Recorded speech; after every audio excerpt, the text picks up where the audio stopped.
Peter, we've got a few migrant stories to sort of get across this morning, haven't we? The Times starts with, on the front page, migrants will be stuck in hotels for 3 years because of an asylum backlog. We were told by the Tory party they were moving them out of hotels, but clearly, as more and more of them arrive, that's absolutely not happening.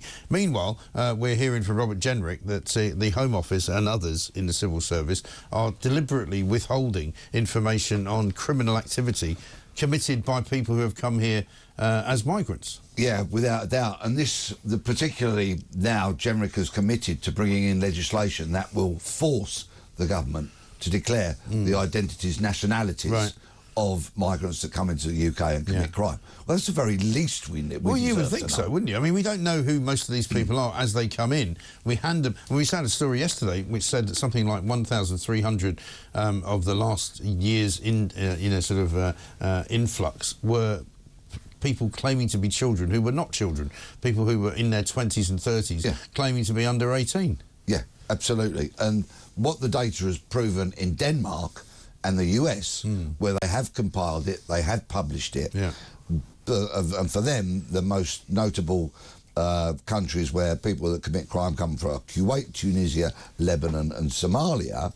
And in Denmark, those people from those countries are committing crime at 8 times the rate that Danish people are. So, you know, 8 times more likely to be a criminal. And when is this kind of information going to filter through to the sort of so-called liberal elite establishment who constantly appear on shows like Question Time and say, but they're all running away from something terrible and we should welcome them with open arms because we need immigration? Well, we don't need criminal immigration, thanks very much, do we? We most certainly don't, with our prisons full, our police barely functioning in many regards, and our streets becoming ever more lawless. We certainly don't need to import more crime. We've got enough already here that we can't actually deal with properly. Well, I mean, this brings me, I'm afraid, and I don't want to be too self-indulgent here, but because you're here and you're a proper police officer, as you used to be, I had my phone stolen last week, right, as you probably know. Most people know about it. In fact, you know, people now tell me to stop boring them with the story.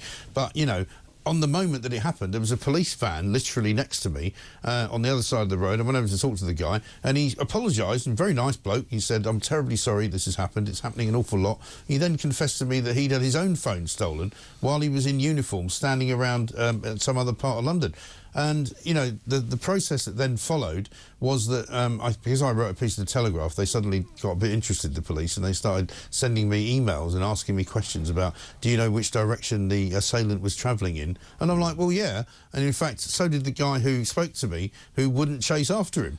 You know, he was going east on Jamaica Road towards the Rotherhithe Tunnel. I told you that I'd tracked him to Deptford. I told you I'd tracked him to Goldsmiths College. They weren't interested. What about the tens and tens of thousands of people that do not have a public profile like you, Mike, and also get their phone stolen and get no kind of service got nothing whatsoever? No.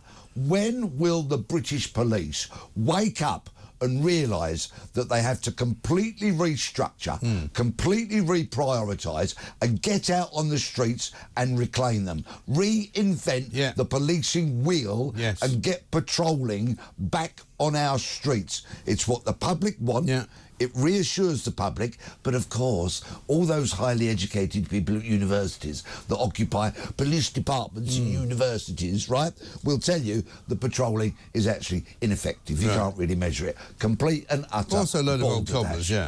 Exactly right, because if there had been a copper there and he could have grabbed the guy around the neck as he was trying to fly off on his moped, that might have discouraged him from doing it again. Exactly. You know, but everybody I talk to, from cab drivers to bus drivers to people just at random who come up to me and say, oh, I heard about you on your phone, they all have had an experience that's similar to mine, or they know someone who's had their phone nicked. I did a bit of research for the Telegraph piece. 1,000 phones a week were stolen last year, and this year they're expected to be double that. So we're talking like an awful lot of people being victims of crime. And as I said, fortunately for me, there was no violence involved. He didn't try and stab me, he didn't punch me, nothing happened. I was fine, and I'm quite grateful for that. But at the end of the day, the police have got to take back the streets, because the streets are out of control. They're out of control. They completely are. You walk down any high street and you will see an absence of police. I went out the other day, right, just the other side of London Bridge Station, onto Tooley Street, and I'm sorry if you're not in London, you don't know where that is, and there was a group of kids on bikes doing wheelies, getting in people's way, pushing people over. I mean, I didn't give a toss, right? The teenage kids are about 13 or 14. I thought, shall I go over there and just get involved? And I thought, you know what? I'm not going to, because if I do, I might get stabbed for my trouble. Please don't. But you know what? If we're going to get police back onto the streets to patrol and to deal with the hoodlums that you just spoke about, they are going to need public support. Yes. Public support to be robust. Right. Public support to deal properly with crime. And you know what? Policing is often a very ugly business. Yeah. It involves fighting with people. Right, pushing people down on the ground. It involves getting them, introducing them to the pavement and slapping the handcuffs on. All manner of unpleasantness. Right. But in order for the police to do it, they need public support, because they're shying away from it at the moment, because they feel they've got unsupportive management, they've got departments of professional standards that will throw them under the bus if they get a chance, and they don't feel there's media and public support. So we, and I say we, the public, are going to need to support the police when they act properly, when they act robustly, and when they do it all in our name to try and keep the streets safe for us. Yes, absolutely right. Speaking of which, how about this story in the Times? We mentioned it briefly yesterday because it was in the Sun yesterday. Times have picked it up. A drug dealer who absconded from prison spent nearly 9 years working and paying taxes under his own name before he was finally tracked down by the police. Robert Fitzgerald, OK. Now, he was a man who clearly made some foolish decisions in his life. Because in 2014, he got 7 years and 4 months for conspiracy to supply cocaine. Right. Very foolish thing to do, Robert.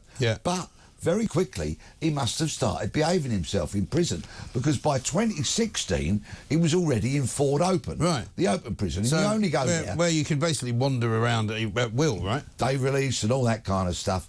And you are clearly behaving yourself within the prison system, often helping fellow prisoners, getting people to teach them how to read and write, and all kinds of stuff. So Robert's doing well. But he decides to walk out of Ford Open and not return in 2016. What he then does is works for the next 9 years, filing his tax returns, paying his taxes in, guess what, his own name. And it was only after 8 or 9 years of filing these returns that somebody at HMRC did some form of check and realised that he was actually a wanted fugitive. How does it take that long? Shouldn't there be some kind of bell that goes ring, ring, ring when somebody who is a criminal, a wanted criminal, a man who is supposedly on the run, shouldn't there be some kind of warning system? The fact is, there are thousands upon thousands of people in this country that are wanted. And what happens when somebody absconds, or they don't turn up at court, for example, for their trial, and they're then, a warrant is issued, they get put on the police computer as wanted. Do you know what really happens in reality? The file comes back to the local NIC, gets filed and put away, because they don't have the time, and they don't have the resources. They might find him if he gets arrested for something. To do anything. Yeah, that's their hope, that he'll get arrested for something else further down the line, you see. But this is the quote that kind of really sums up contemporary modern policing for you, and it drives me mad. Sussex Police said the force explored all reasonable lines of inquiry when Fitzgerald first disappeared. Well, do you know what, Sussex Police? Try some unreasonable lines of inquiry, because they are probably more likely to deliver results. Also, when you see that kind of mealy-mouthed excuse, it means, actually, we didn't do anything at all. You know, we pursued no lines of inquiry. We were hoping that he might come in and hand himself over to His Majesty's Constabulary. But, of course, when he didn't do that, we didn't have anything else to go. There's another story that's got my goat, and this is on page 28 of the Mail, about a disgraced human rights lawyer. You know, now this guy is an absolute belter. Philip Shiner, his name is. I mean, I could rename him with this name that sounds a bit like Shiner, but I'm not going to do that. He's 67 years old. He was struck off by the way for pursuing false torture and murder allegations against British soldiers. He basically was a one-man crusade trying to lock up British soldiers for committing war crimes in Iraq, right? But it now turns out that not only was he doing that, but his law firm basically was involved in all manner of fraud. In fact, he managed to remove £3 million in legal aid relating to those cases that he tried to bring against the government. And I can bet you a bottom dollar, if you like, that none of that money will have been returned to the Exchequer. I am dancing in my chair at this story this morning. I know it's a bit early for dancing, but what the heck? Philip Shiner, you absolute shyster. Absolutely right. Who made Philip up Shyster. Who made up hundreds of allegations against the very best of us, our military. False allegations, not one of which was proven, and put all these false cases through tribunals and courts and copped a ton load of money in the process, has now been found out. He was debarred, so he can't act as a solicitor anymore. And at the start of his trial, he's already pleaded guilty to 3 charges of fraud. And you know what? Philip Shiner is going to jail. And no matter how long they send him inside for, as far as I'm concerned, for besmirching our military, it won't be long enough. Absolutely right. Brilliant.